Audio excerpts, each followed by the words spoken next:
Korang tahu tak baju terbaru daripada Randy Orton? Dekat tepi dia ni ada kesan darah. Kesan darah siapa tu? Kesan darah Pak Kodi lah. Korang tak kenal Pak Kodi?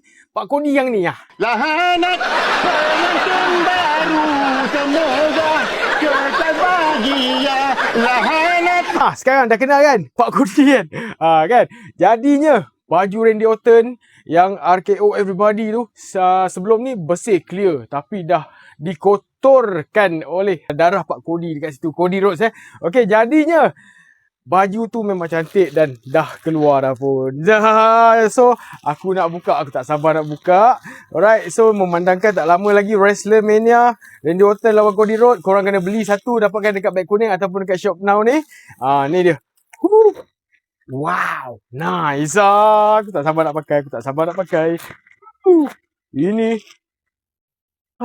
baju dia ni korang jangan risau. Kalau korang saiz 3XL, order saiz 3XL. Kalau korang saiz 2XL, order saiz 2XL.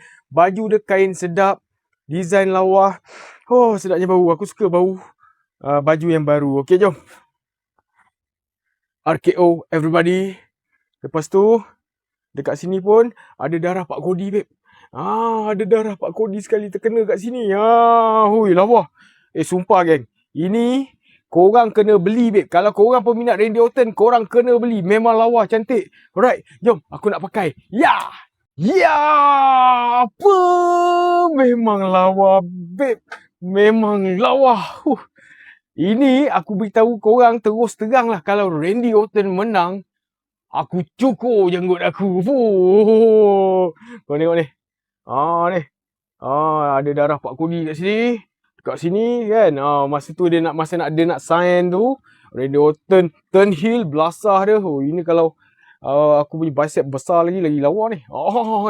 Kan. Macam ni posing dia. Memang ngam, memang cun. Korang tengok. Jahitan kemas cantik. Okey, aku beritahu korang. Ada dekat media sosial, korang tengok harga belas-belas. Jangan beli yang tu. Sebab apa aku cakap jangan beli yang tu? Sebab kain dia memang awuk. Tapi yang ni kain memang memang mahal RM10 je bang, daripada yang belas-belas tu bang. Mahal RM10 je bang.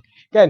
So jadinya kalau korang berminat dengan baju RKO Everybody ni, baju Randy Orton, korang boleh dapatkan dekat beg kuning ataupun dekat shop now yang korang nampak ni. Ataupun korang pergilah dekat ruangan komen. Aku sediakan link pembelian.